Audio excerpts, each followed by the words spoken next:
Maing gabi sa inyong tanan. Sabi ko lang, alika, samahan mo akong kantahin sa Tagalog. Oy, very issue rin. Diba lang? Ipano natin sa ating mga nanay ngayong gabi. Yes, that's right. And of course, I'd like to give a special shout out to Tita Daisy. Happy birthday, Tita. Belated happy birthday po. At kung sino man nagsa-celebrate ng birthday today, happy birthday sa inyo. Pero si Sarah, Bisaya naman na siya.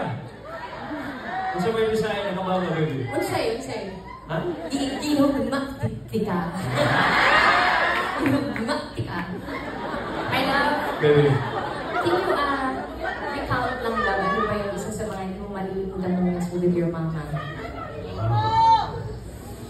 Yung mga hindi ko makalimutan ni Mama, ay hanggang ngayon, babe, di ba? Kapag may kailangan tayo sa bahay o ano, kapag gutom tayo, express buffet meron tayo. Express talaga. Di ba?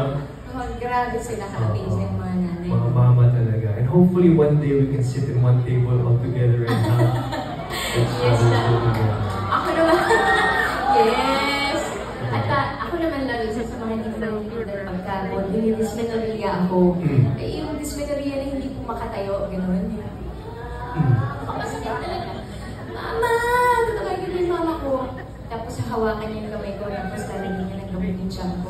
And maya-maya,